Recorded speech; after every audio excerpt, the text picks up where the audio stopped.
नमस्कार दोस्तों।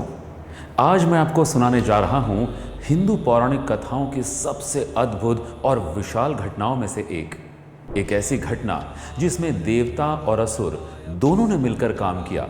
महेश्वराय नित्याय शुद्धाय दिगंबराय। एक ऐसा महासागर जिसके भीतर छिपा था अमर होने का रहस्य, अमृत।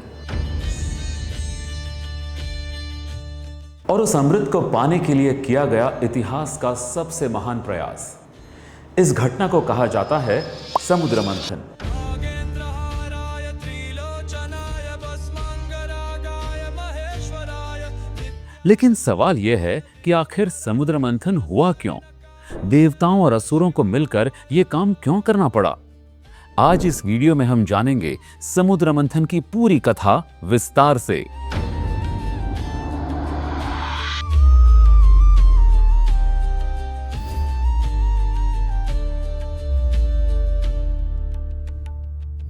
दोस्तों, कहानी शुरू होती है स्वर्गलोक से। स्वर्ग के राजा थे इंद्र। एक दिन महान ऋषि दुर्वासा स्वर्ग पहुंचे। दुर्वासा ऋषि अपने क्रोध के लिए जाने जाते थे, लेकिन उस दिन वे प्रसन्न थे। उन्होंने इंद्र को एक दिव्य माला भेंट की। यह माला कोई साधारण माला नहीं थी। यह देवी लक्ष्मी के आशीर्वाद का प्रतीक मानी जाती थी। लेकिन इंद्र ने उस माला का सम्मान नहीं किया। उन्होंने वो माला अपने हाथी ऐरावत के सर पर रख दी। ऐरावत ने वो माला जमीन पर गिरा दी और अपने पैरों से उसे कुचल दिया। दुर्वासा ऋषि ये देखकर क्रोधित हो गए। उन्होंने तुरंत इंद्र को श्राप दिया, तुम्हारा घमंड तुम्हें नष्ट कर देगा। आज से देवताओं की सारी शक्ति समाप्त हो जाएगी। और यही हुआ। धीरे धीरे देवताओं की शक्ति खत्म होने लगी। अब दोस्तों, जब देवता कमजोर हो गए तो इसका फायदा उठाया असुरों ने। असुरों के राजा थे महाबली। उन्होंने देवताओं पर आक्रमण कर दिया। युद्ध बहुत भयंकर हुआ, लेकिन इस बार देवता कमजोर थे और अंत में असुरों ने देवताओं को हरा दिया। स्वर्गलोक पर असुरों का कब्जा हो गया। अब देवता बहुत परेशान हो गए। वे ब्रह्मा जी के साथ मिलकर भगवान विष्णु के पास गए। उन्होंने भगवान विष्णु से कहा, प्रभु, हमारी शक्ति खत्म हो चुकी है। स्वर्ग असुरों के हाथों में चला गया है।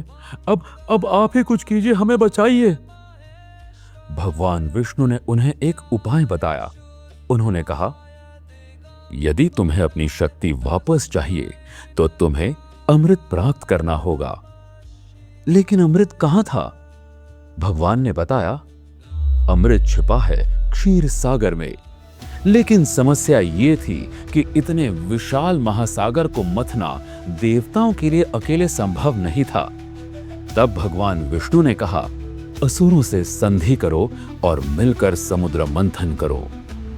देवताओं ने असुरों से समझौता किया। असुर भी अमर होना चाहते थे, इसीलिए वो भी मान गए। अब सवाल था, इतने विशाल समुद्र को मथेंगे कैसे? इसके लिए 3 चीजें चुनी गई। पहली, मंदराचल पर्वत, जिसे मंथनी बनाया गया। दूसरी, नागराज वासुकी, जिसे रस्सी बनाया गया। लेकिन जब मंदराचल पर्वत को समुद्र में रखा गया तो वो डूबने लगा। तभी भगवान विष्णु ने कूर्म अवतार लिया। उन्होंने विशाल कछुए का रूप धारण किया और मंदराचल पर्वत को अपनी पीठ पर उठा लिया। अब सब तैयार था।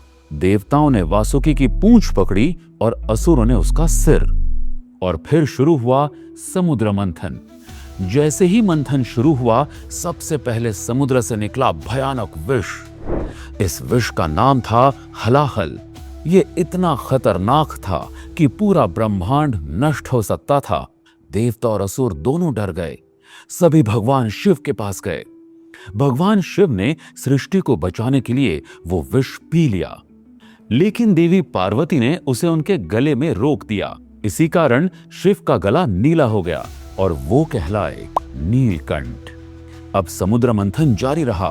धीरे धीरे समुद्र से कई दिव्य वस्तुएं निकलने लगी। कामधेनु, उच्चैः शवा घोड़ा, ऐरावत हाथी, कल्प वृक्ष, पारिजात वृक्ष, कौस्तुभ मणि, अप्सराएं, चंद्रमा। और फिर प्रकट हुई देवी लक्ष्मी। देवी लक्ष्मी ने भगवान विष्णु को अपना पति चुना। अंत में समुद्र से प्रकट हुए धन्वंतरी।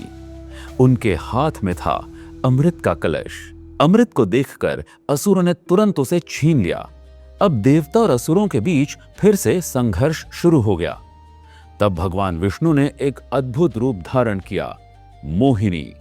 मोहिनी इतनी सुंदर थी कि असुर उसके रूप में मोहित हो गए। मोहिनी ने कहा, मैं अमृत सबको बराबर बांट दूंगी।